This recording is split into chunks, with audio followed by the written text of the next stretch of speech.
Eto na nga mga chong, marami tayong basketball updates. Ang dahilan kung bakit gumaganda yung performance ni Rafael Cu ngayong All-Filipino Conference. Bad news sa Barangay Ginebra, Jamie Malonzo injury update. Possible na ilang games ang mamis ngayong All-Filipino Conference. Kagabi nga sa naging laro ng Ginebra kontra Northport Batampier ay patapos na lang ang laro ay tinamaan pa ng injury itong si Jamie Malonzo. Ang mas nakakatakot pa nga mga chong ay no contact injury ang nangyari. At dahil nga sa pagkaka-injury nitong si Jamie Malonzo ay namumroblema si Coach Tim dahil malaki nga ang role na ginagampanan ng Ginebra forward sa kanyang koponan.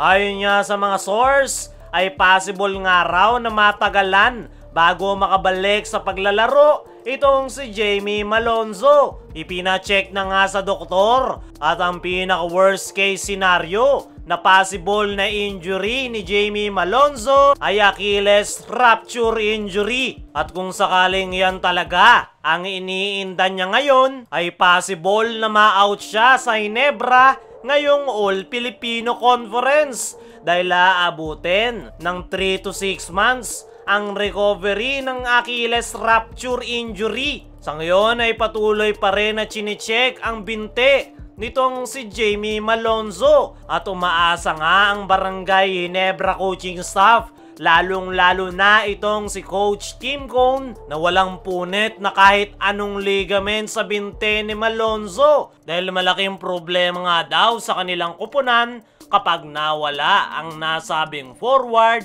ngayong All-Filipino Conference. Ayon pa rin sa mga source ay sinubukan nga raw maglakad ni Jamie Malonzo pero iika-ika nga ito at kinakailangan ng suporta at hindi magandang sign yan para sa Barangay Ginebra. Para naman sa mga sinisisi pa si Jamie Malonzo dahil gusto pa nitong mag-dunk ay ang sagot nga mga chong ay quotient system ang dahilan kung bakit gusto pang pumuntos ni Jamie Malonzo. Magdidikit-dikit nga ang team standings kaya tama lang yung attempt ni Malonzo na pumuntos pa. Ang kaso nga lang doon siya tinamaan ng injury. Kung may bad news, may good news pa rin naman sa Ginebra. Ang dahilan kung bakit gumaganda yung performance ni Rafael Cu ngayong All-Filipino Conference. Ngayong Philippine Cup nga mga chong ay napakaganda ng ipinapakitang performance nitong si Ralph Cu.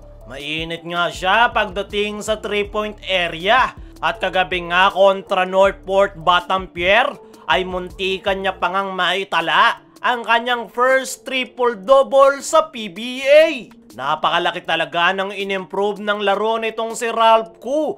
Kung noon ay nasa bench lang ito ng Ginebra hindi ginagamit, ngayon ay babad na babad at isa na sa sinasandalan ni Coach Tim pagdating sa 3-point area. Pero ano nga ba talaga ang dahilan kung bakit biglang pumutok ang performance nitong si Ralph Cu ngayong All-Filipino? Ang sagot ay dahil sa playing time na ibinibigay sa kanya ni Coach Tim Cone. Mahusay naman talaga itong si Ralph Cu.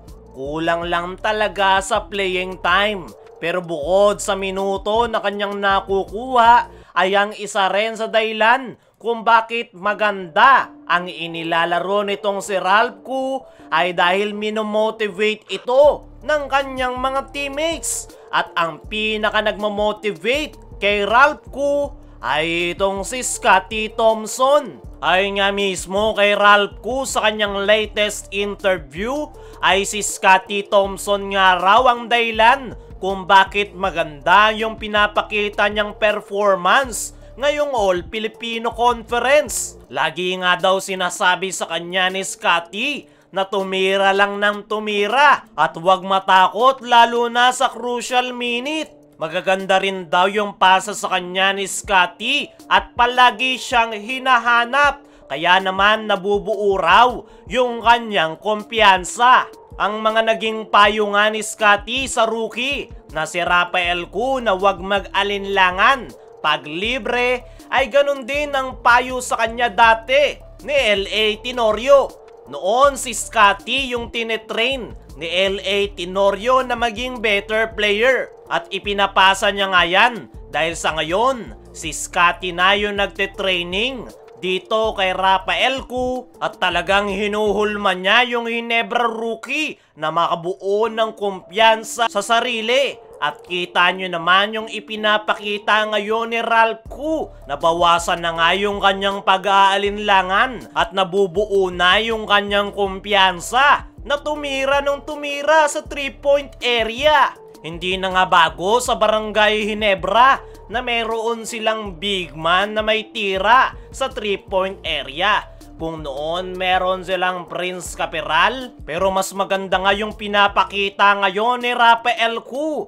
Merong outside shooting, malawak ang court vision, madaling nahanap yung kanyang mga teammates, at ang pinaka-importante sa lahat ay meron siyang depensa. Sa ngayon ay gusto pa ni Ralph Cu na i-improve palalo ang kanyang depensa. Dahil yan nga daw yung sinasabi sa kanya ni Coach Tim Cone. Konting trivia lang mga chong, ay noong college days nitong si Ralph Cu ay hindi nga siya pinapahalagahan ng kanyang kupunan. Nakat nga siya noon sa lineup ng Lasal pero hindi nga tumigil sa paglalaro itong si Ralph Cu dahil nirepresent nito ang Ginebra sa PBA 3x3.